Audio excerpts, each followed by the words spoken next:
नमस्ते श्रीकुलदेवी कुलाराध्या कुलेश्वरी कुलसंरक्षणी माता कौलिकज्ञानप्रकाशिनी वन्दे श्रीकुलपूज्या त्वां कुलाम्बा कुलरक्षिणी वेदमाता जगन्माता लोकमाता हितैषिणी आदिशक्तिसमुद्भूता त्वया हि कुलस्वामिनी विश्ववन्द्यां महाघोरां त्राहि मां शरणागतः त्रैलोक्यहृदयं शोभे देवी त्वं परमेश्वरी भक्तानुग्रहकारिणी कुलदेवी नमोऽस्तु ते महादेवप्रियङ्करी बालानां हितकारिणी कुलवृद्धिकरी माता त्राहि मां शरणागतं चिदग्निमण्डलसम्भूता राज्यवैभवकारिणी प्रकटितां सुरेशानि वन्दे त्वां कुलगौरवा त्वदीये कुले जातः त्वमेव शरणं गतः त्वद्वत्सलोऽहम् आद्ये त्वं रक्ष रक्षाधुना कुलाष्टकमिदं पुण्यं नित्यं यः सुकृती पठेत् तस्य वृत्तिः कुले जातः प्रसन्ना कुलेश्वरी कुलदेवी स्तोत्रमिदं सुपुण्यं ललितं तथा अर्पयामि भवद्भक्त्या त्राहि मां शिवगेहिना नमस्ते श्रीकुलदेवी कुलाराध्या कुलेश्वरी कुलसंरक्षणी माता कौलिकज्ञानप्रकाशिनी वन्दे श्रीकुलपूज्या त्वां कुलाम्बा कुलरक्षिणी वेदमाता जगन्माता लोकमाता हितैषिणी आदिशक्तिसमुद्भूता त्वया हि कुलस्वामिनी विश्ववन्द्यां महाघोरां त्राहि मां शरणागतः त्रैलोक्यहृदयं शोभे देवी त्वं परमेश्वरी भक्तानुग्रहकारिणी कुलदेवी नमोऽस्तु ते महादेवप्रियङ्करी बालानां हितकारिणी कुलवृद्धिकरी माता त्राहि मां शरणागतं चिदग्निमण्डलसम्भूता राज्यवैभवकारिणी प्रकटितां सुरेशानि वन्दे त्वां कुलगौरवा त्वदीये कुले जातः त्वमेव शरणं गतः त्वद्वत्सलोऽहम् आद्ये त्वं रक्ष रक्षाधुना कुलाष्टकमिदं पुण्यं नित्यं यः सुकृती पठेत् तस्य वृत्तिः कुले जातः प्रसन्ना कुलेश्वरी कुलदेवी स्तोत्रमिदं सुपुण्यं ललितं तथा अर्पयामि भवद्भक्त्या त्राहि मां शिवगेहिना नमस्ते श्रीकुलदेवी कुलाराध्या कुलेश्वरी कुलसंरक्षणी माता कौलिकज्ञानप्रकाशिनी वन्दे श्रीकुलपूज्या त्वां कुलाम्बा कुलरक्षिणी वेदमाता जगन्माता लोकमाता हितैषिणी आदिशक्तिसमुद्भूता त्वया हि कुलस्वामिनी विश्ववन्द्यां महाघोरां त्राहि मां शरणागतः त्रैलोक्यहृदयं शोभे देवी त्वं परमेश्वरी भक्तानुग्रहकारिणी कुलदेवी नमोऽस्तु ते महादेवप्रियङ्करी बालानां हितकारिणी कुलवृद्धिकरी माता त्राहि मां शरणागतं चिदग्निमण्डलसम्भूता राज्यवैभवकारिणी प्रकटितां सुरेशानि वन्दे त्वां कुलगौरवा त्वदीये कुले जातः त्वमेव शरणं गतः त्वद्वत्सलोऽहम् आद्ये त्वं रक्ष रक्षाधुना कुलाष्टकमिदं पुण्यं नित्यं यः सुकृती पठेत् तस्य वृत्तिः कुले जातः प्रसन्ना कुलेश्वरी कुलदेवी स्तोत्रमिदं सुपुण्यं ललितं तथा अर्पयामि भवद्भक्त्या त्राहि मां शिवगेहिना नमस्ते श्रीकुलदेवी कुलाराध्या कुलेश्वरी कुलसंरक्षणी माता कौलिकज्ञानप्रकाशिनी वन्दे श्रीकुलपूज्या त्वां कुलाम्बा कुलरक्षिणी वेदमाता जगन्माता लोकमाता हितैषिणी आदिशक्तिसमुद्भूता त्वया हि कुलस्वामिनी विश्ववन्द्यां महाघोरां त्राहि मां शरणागतः त्रैलोक्यहृदयं शोभे देवी त्वं परमेश्वरी भक्तानुग्रहकारिणी कुलदेवी नमोऽस्तु ते महादेवप्रियङ्करी बालानां हितकारिणी कुलवृद्धिकरी माता त्राहि मां शरणागतं चिदग्निमण्डलसम्भूता राज्यवैभवकारिणी प्रकटितां सुरेशानि वन्दे त्वां कुलगौरवा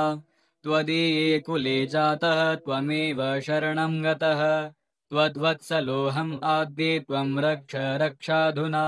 कुलाष्टकमिदं पुण्यं नित्यं यः सुकृती पठेत् तस्य वृत्तिः कुले जातः प्रसन्ना कुलेश्वरे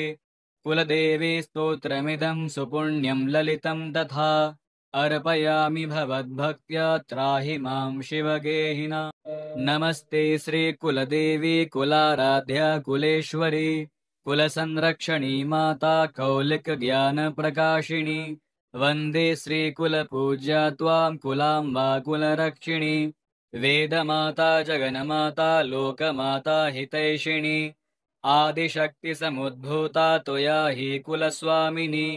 विश्ववन्द्यां महाघोरां त्राहि मां शरणागतः त्रैलोक्यहृदयं शोभे देवी त्वं परमेश्वरी भक्तानुग्रहकारिणी कुलदेवी नमोऽस्तु ते महादेवप्रियङ्करी बालानां हितकारिणी कुलवृद्धिकरी माता त्राहि मां शरणागतं चिदग्निमण्डलसम्भूता राज्यवैभवकारिणी प्रकटितां सुरेशानि वन्दे त्वां कुलगौरवा त्वदीये कुले जातः त्वमेव शरणं गतः त्वद्वत्सलोऽहम् आद्ये त्वं रक्ष रक्षाधुना कुलाष्टकमिदं पुण्यं नित्यं यः सुकृती पठेत् तस्य वृत्तिः कुले जातः प्रसन्ना कुलेश्वरे कुलदेवी स्तोत्रमिदं सुपुण्यं ललितं तथा अर्पयामि भवद्भक्त्या त्राहि मां शिवगेहिना नमस्ते श्रीकुलदेवी कुलाराध्या कुलेश्वरी कुलसंरक्षणी माता कौलिकज्ञानप्रकाशिनी वन्दे श्रीकुलपूज्या त्वां कुलाम्बा कुलरक्षिणी वेदमाता जगन्माता लोकमाता हितैषिणी आदिशक्तिसमुद्भूता त्वया हि कुलस्वामिनी विश्ववन्द्यां महाघोरां त्राहि मां शरणागतः त्रैलोक्यहृदयं शोभे देवी त्वं परमेश्वरी भक्तानुग्रहकारिणी कुलदेवी नमोऽस्तु ते महादेवप्रियङ्करी बालानां हितकारिणी कुलवृद्धिकरी माता त्राहि मां शरणागतं चिदग्निमण्डलसम्भूता राज्यवैभवकारिणी प्रकटितां सुरेशानि वन्दे त्वां कुलगौरवा त्वदीये कुले जातः त्वमेव शरणं गतः त्वद्वत्सलोऽहम् आद्ये त्वं रक्ष रक्षाधुना कुलाष्टकमिदं पुण्यं नित्यं यः सुकृती पठेत् तस्य वृत्तिः कुले जातः प्रसन्ना कुलेश्वरे कुलदेवी स्तोत्रमिदं सुपुण्यं ललितं तथा अर्पयामि भवद्भक्त्या त्राहि मां शिवगेहिना नमस्ते श्रीकुलदेवी कुलाराध्या कुलेश्वरी कुलसंरक्षणी माता कौलिकज्ञानप्रकाशिनी वन्दे श्रीकुलपूज्या त्वां कुलाम्बा कुलरक्षिणी वेदमाता जगन्माता लोकमाता हितैषिणी आदिशक्तिसमुद्भूता त्वया हि कुलस्वामिनी विश्ववन्द्यां महाघोरां त्राहि मां शरणागतः त्रैलोक्यहृदयं शोभे देवी त्वं परमेश्वरी भक्तानुग्रहकारिणी कुलदेवी नमोऽस्तु ते महादेवप्रियङ्करी बालानां हितकारिणी कुलवृद्धिकरी माता त्राहि मां शरणागतं चिदग्निमण्डलसम्भूता राज्यवैभवकारिणी प्रकटितां सुरेशानि वन्दे त्वां कुलगौरवा त्वदीये कुले जातः त्वमेव शरणं गतः त्वद्वत्सलोऽहम् आद्ये त्वं रक्ष रक्षाधुना कुलाष्टकमिदं पुण्यं नित्यं यः सुकृती पठेत् तस्य वृत्तिः कुले जातः प्रसन्ना कुलेश्वरे कुलदेवी स्तोत्रमिदं सुपुण्यं ललितं तथा अर्पयामि भवद्भक्त्या त्राहि मां शिवगेहिना नमस्ते श्रीकुलदेवी कुलाराध्या कुलेश्वरी कुलसंरक्षणी माता कौलिकज्ञानप्रकाशिनी वन्दे श्रीकुलपूज्या त्वां कुलाम्बा कुलरक्षिणी वेदमाता जगन्माता लोकमाता हितैषिणी आदिशक्तिसमुद्भूता त्वया हि कुलस्वामिनि विश्ववन्द्यां महाघोरां त्राहि मां शरणागतः त्रैलोक्यहृदयं शोभे देवी त्वं परमेश्वरी भक्तानुग्रहकारिणि कुलदेवी नमोऽस्तु ते महादेवप्रियङ्करी बालानां हितकारिणि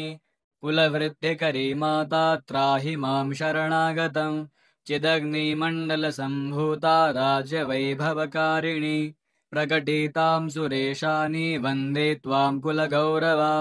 त्वदीये कुले जातः त्वमेव शरणं गतः त्वद्वत्सलोऽहम् आद्ये त्वं रक्ष रक्षाधुना कुलाष्टकमिदं पुण्यं नित्यं यः सुकृती पठेत् तस्य वृत्तिः कुले जातः प्रसन्ना कुलेश्वरी कुलदेवी स्तोत्रमिदं सुपुण्यं ललितं तथा अर्पयामि भवद्भक्त्या त्राहि मां शिवगेहिना नमस्ते श्रीकुलदेवी कुलाराध्या कुलेश्वरी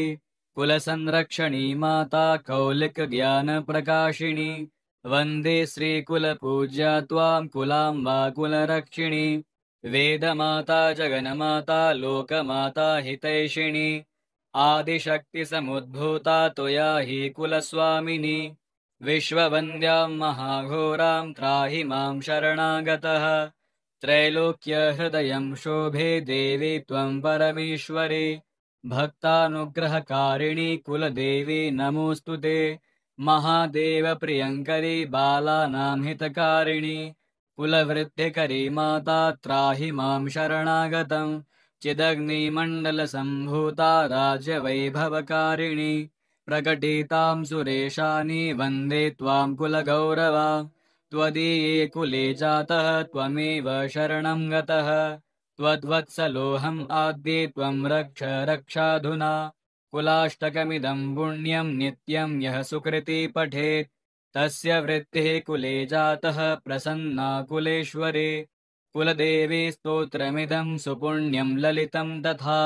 अर्पयामि भवद्भक्त्या त्राहि मां शिवगेहिना नमस्ते श्रीकुलदेवी कुलाराध्या कुलेश्वरी कुलसंरक्षणी माता कौलिकज्ञानप्रकाशिनी वन्दे श्रीकुलपूज्या त्वां कुलाम्बा कुलरक्षिणी वेदमाता जगन्माता लोकमाता हितैषिणी आदिशक्तिसमुद्भूता त्वया हि कुलस्वामिनि विश्ववन्द्यां महाघोरां त्राहि मां शरणागतः त्रैलोक्यहृदयं शोभे देवी त्वं परमेश्वरी भक्तानुग्रहकारिणि कुलदेवी नमोऽस्तु ते महादेवप्रियङ्करी बालानां हितकारिणि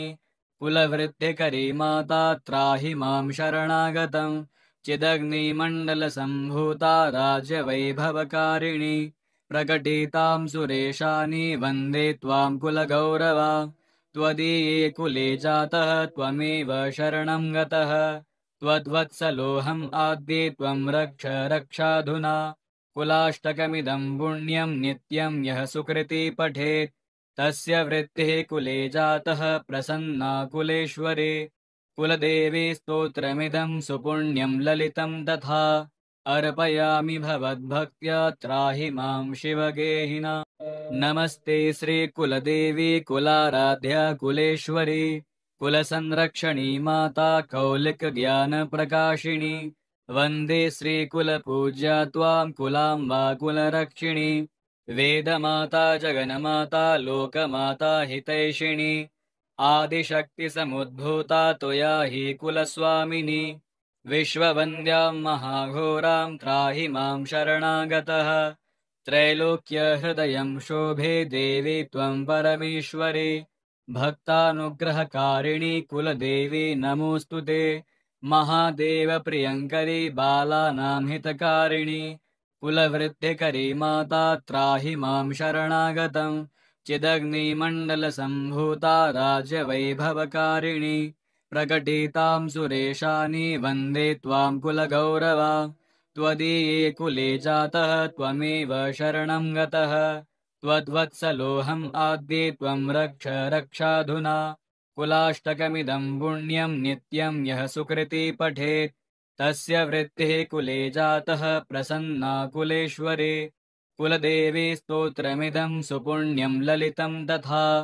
अर्पयामि भवद्भक्त्या त्राहि मां शिवगेहिना।